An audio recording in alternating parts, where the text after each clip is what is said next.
ओम नारायण नारायण नारायण नारायण। सब मित्रों को राम राम। सबका स्वागत है दोस्तों। कैसे हैं आप सब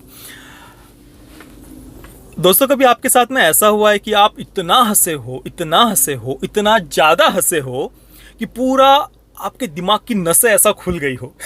कभी कभी होता है, देखिए, ऐसा अंदर से फील होता है कि जैसे यार पूरा ऐसा सुस्ती वगैरह जैसा हो और एकदम से ऐसे दिमाग की नसें खुल गई हो, चेहरा पूरा लाल हो जाता है, नसें ऐसे फूल जाती है। कभी हुआ होगा देखिए आपके साथ में कि इतनी ज़्यादा आपको हंसी आई हो और सामने वाला रुक ही नहीं रहा, वो और ज़्यादा हंसाते जा रहा है और ज़्यादा हंसाते जा रहा है।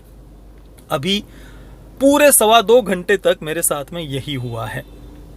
थिएटर हाउसफुल था और सारे के सारे दर्शक इसी प्रकार से हंस रहे थे थिएटर में। हाउसफुल थिएटर था पूरा। सोचिए क्या एक्सपीरियंस होगा। अभी जस्ट मैं मधु अदलारा का सेकंड पार्ट देख करके थिएटर से बाहर आया हूँ। आज से ठीक 5 वर्ष पहले 2019 में मैंने हमारे मुख्य चैनल पर, क्योंकि तब सब रिव्यूज़ में वहीं पर अपलोड करता था, हमारा जो मुख्य चैनल है प्रतीक बोराडे, तो वहाँ पर मैंने मधु अदलारा के पार्ट 1 का रिव्यू किया था। उस समय मैंने उसे थिएटर में नहीं देखा था। हालांकि रिलीज़ होने के बाद में बहुत सारे मित्रों के कमेंट्स आए थे कि मैं इस फिल्म को देखूं, इस फिल्म को देखूं। अब इतने सारे सजेशंस आते हैं, सब तो मैं नहीं देख पाता, पर उस फिल्म को मैंने देखा और सीरियसली क्या एक्सपीरियंस था वो। इसके पहले पार्ट की मैं बात कर रहा हूँ। तब मुझे लगा भी नहीं था कि यार इसका पार्ट 2 आएगा वगैरह। अभी 5 वर्षों के बाद में 2024 में इसका सेकंड पार्ट कल 13 सितंबर को थिएटर में रिलीज़ हुआ है। मुझे पता भी नहीं था कि सेकंड पार्ट रिलीज़ हुआ है।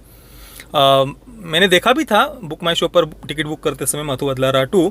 मैं सीरियसली कह रहा हूँ, मैं भूल गया था, नाम इतना याद नहीं था मेरे। पर कमेंट्स आए कल हमारे चैनल पर कि मधु अदलारा 2 का रिव्यू चाहिए। तब मैंने सर्च किया तो याद आया कि हाँ यार, इसके पार्ट 1 का तो मैंने रिव्यू किया था। तो अभी जस्ट मैंने इसका सेकंड पार्ट देखा और भाई मतलब मैं बहुत खुश हूँ कि मैंने थिएटर में इसे देखा। थिएटर हाउसफुल था। सोचिए, महाराष्ट्र में मैंने इस फिल्म को देखा और थिएटर हाउसफुल था। और मुझे जितना याद है पहला पार्ट भी क्राइम कॉमेडी था, पर इतनी कॉमेडी नहीं थी जितना मुझे याद आ रहा है। हाँ थी, उस समय भी मैंने बहुत हंसा था, पर फिर भी इतनी कॉमेडी नहीं थी। इस बार तो भाई सारी हदें पार कर दी है। सीरियसली इस फिल्म के जो राइटर्स हैं ना भाई, क्या गजब का काम किया है। और केवल राइटिंग की बात नहीं, इसका जो डायरेक्शन है ना, जिस प्रकार से प्रेजेंट किया है उन्होंने इस कहानी को, वो सबसे ज़्यादा खास बनाता है इस फिल्म को। मैंने पहले पार्ट के रिव्यू में भी ये बात कही थी कि भाई केवल कहानी नहीं, कहानी तो है ही ज़बरदस्त। मैंने कहानी के बारे में ये कहा था कि भाई ये एक रोलर कोस्टर राइड है, आपको जस्ट इसमें बैठ जाना है और ये फिल्म आपको ऐसे ढेर सारे उतार चढ़ावों से, ट्विस्ट और टर्न से लेकर के जाएगी आपको ये फिल्म। सेकंड पार्ट भी बिल्कुल वैसा ही है और यहाँ पर भी उतने ही ट्विस्ट और टर्न्स है। इवन मैं तो कहूँगा उससे भी ज़्यादा ट्विस्ट और टर्न्स है, उससे भी ज़्यादा कैरेक्टर्स है, उससे भी ज़्यादा सब प्लॉट्स है, उससे भी ज़्यादा ढेर सारा मज़ा है भाई फिल्म में। इतनी हिलेरियस थी फिल्म, इतनी मैं कह नहीं सकता मैंने कितना ज़्यादा इन्जॉय किया इस फिल्म को। और बात केवल हाउसफुल थिएटर था, पूरी ऑडियंस, दर्शक इस प्रकार से एंजॉय कर रहे थे फिल्म को, वो तो एक अलग एक्सपीरियंस होता ही है। पर कहानी सच में बहुत बढ़िया थी, इतने सारे ट्विस्ट और टर्न्स थे फिल्म में। तो मैं कह रहा था कि बात केवल कहानी अच्छी इसकी नहीं, राइटर्स का तो काम बढ़िया था ही, परंतु डायरेक्शन, हाँ, वो और ज़्यादा स्पेशल बनाता है। सोचिए कहानी बढ़िया हो और ऊपर से प्रेजेंटेशन भी उसी लेवल का हो।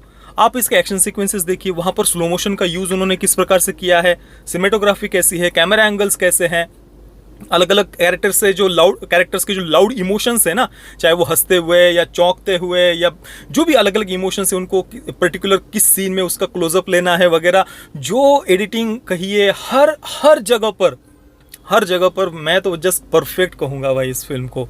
मतलब मैंने देखी हुई सबसे बेस्ट क्राइम कॉमेडी फिल्म में से कहूँगा। आपको लगेगा कि यार ये तो अतिशयोक्ति होगी, इसको तो वन ऑफ द बेस्ट कहना चाहिए, वन ऑफ द बेस्ट भी कह सकते, पर भाई मैं अभी देख करके और मैं इतना खुश हूँ ना फिल्म को देख करके, मैं तो बेस्ट कहूँगा अभी तो कम से कम। भाई बहुत गजब का एक्सपीरियंस था इस फिल्म को देखना।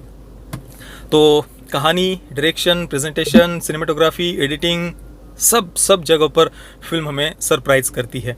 कहानी तो मैं आपको बताने नहीं वाला, मैंने पहले पार्ट के रिव्यू में भी ये बात कही थी कि इस फिल्म को बिल्कुल ब्लैंक माइंड के साथ आप इसे देखिए। मैंने तो यहाँ तक कहा था कि गूगल पर इस फिल्म का नाम भी मत सर्च करिए, क्योंकि वहाँ पर भी कुछ लाइन आप 2-3 पढ़ेंगे ना उसके डिस्क्रिप्शन की, तो उससे भी थोड़ा बहुत कुछ आपको पहले पता चल जाएगा। बिल्कुल ब्लैंक माइंड के साथ फिल्म को देखिए। और ऑब्वियसली जब डिस्क्रिप्शन भी नहीं पढ़ना तो ट्रेलर भी नहीं ही देखना, मैं यही कहूँगा। मैंने भी इसका सेकंड पार्ट का कोई ट्रेलर वगैरह नहीं देखा था। बाकी पहला पार्ट देखना आवश्यक है, मैं इतना कहूँगा, अगर आपको सेकंड पार्ट देखना है तो। हालांकि नहीं भी देखेंगे, मुझे अभी पहले पार्ट में क्या क्या घटनाएं हुई थी उतना कुछ याद नहीं था, पर फिर भी मैंने सेकंड पार्ट को उतना ही ज़्यादा इन्जॉय किया। एक और बात है, पहले पार्ट की तरह यहाँ पर भी ढेर सारे पॉप कल्चर रेफरेंसेस थे पुरानी तेलुगु फिल्मों के, और साथ में ही और भी जो टीवी सीरियल्स वगैरह है, बहुत सारे रेफरेंसेस है बीच बीच में फिल्म में दिए हुए। अब सोचिए, मुझे तो वो सारे रेफरेंसेस किसी पर्टिकुलर किसी एक्टर का कोई डांस स्टेप हो या कोई डायलॉग हो, तो उस पर ऑब्वियसली दर्शकों की हंसी ज़्यादा थी मुझसे, क्योंकि मैं वो रेफरेंसेस मुझे नहीं पता थे। वो नहीं भी पता हो ना आपको, फिर भी ये फिल्म आपको उतना ही सरप्राइज करेगी। ठीक है, कुछ जगहों पर उतना हम उन रेफरेंसेस को समझ नहीं पाएंगे, पर कहानी इतनी बढ़िया है ना, इतने सारे ट्विस्ट और टर्न्स है कि आपको फिल्म हर प्रकार से, मतलब उतना ही आप एंजॉय करेंगे यार। ठीक है, वो रेफरेंसेस वगैरह वो बातें उतनी कोई मायने नहीं रखती है। एक और बात जो इस फिल्म को और ज़्यादा खास बनाती है वो ये कि फिल्म में कोई ज़बरदस्ती का एक्टिविज्म नहीं था कि भाई इससे प्रॉब्लम उससे प्रॉब्लम, ये उखाड़ फेंकना है वो उखाड़ फेंकना है वगैरह वगैरह, कुछ भी नहीं। एक प्लेन क्राइम कॉमेडी फिल्म जिसे आप अपना दिमाग ऐसे साइड में रख करके आराम से एंजॉय कर सकते हैं। हालांकि दिमाग साइड में रख के ये शब्द भी मैं थोड़ा सा ठीक नहीं मानूंगा इस फिल्म के लिए, क्योंकि ये कोई ऐसी बिल्कुल ब्रेनलेस कॉमेडी नहीं थी। प्रॉपर ह्यूमर का यूज़ किया गया है फिल्म में, सिचुएशनल कॉमेडी हम कह सकते हैं, और जस्ट उसको और ज़्यादा एक्सट्रीम इमोशंस के साथ में, लाउड एक्सप्रेशंस के साथ में उन सब बातों को उन्होंने प्रस्तुत किया है। तो ब्रेनलेस कॉमेडी तो मैं इसे बिल्कुल भी नहीं कहूँगा। काफ़ी मेहनत करके उन्होंने कहानी, ट्विस्ट और टर्न्स को डेवलप किया है। आप जब फिल्म को पूरी देखेंगे ना, तब आप सोचना कि भाई कितने सारे ट्विस्ट और टर्न्स उन्होंने किस प्रकार से उन सारी बातों को, उन सारे डॉट्स को कनेक्ट किया है उन्होंने। तो बिल्कुल यहाँ पर उनकी वो मेहनत है। जस्ट कोई ऐसी ब्रेनलेस कॉमेडी तो इसे मैं बिल्कुल भी नहीं कहूँगा। तो मैं मतु बदलारा के पार्ट 2 को दूंगा 9.5 आउट ऑफ 10 स्टार्स, बिल्कुल पहले पार्ट की ही तरह। पेरेंटल गाइडेंस की बात करें तो यूएस सर्टिफिकेट के साथ इसे थिएटर में रिलीज़ किया गया है। फिल्म में कोई सेक्स, न्यूडिटी वगैरह नहीं है, कोई खास वायलेंस वगैरह भी फिल्म में ऐसा नहीं है। बाकी ड्रग्स के यूज़ वगैरह का फिल्म में उल्लेख है, उनका उपयोग करके मतलब एकदम छोटे बच्चों की दृष्टि से सही नहीं। मैं इसलिए नहीं बोल रहा आपको क्योंकि कुछ भी स्पॉइलर मैं आपको नहीं देना चाहता, ठीक है। बाकी जिन मित्रों ने मतु बदलारा के पार्ट 2 को देखा है, आपका अनुभव कैसा रहा मुझे अपने नीचे कमेंट में अवश्य बताना। और आप सभी मित्रों का वीडियो देखने के लिए बहुत बहुत धन्यवाद। जय श्री राम, वंदे मातरम।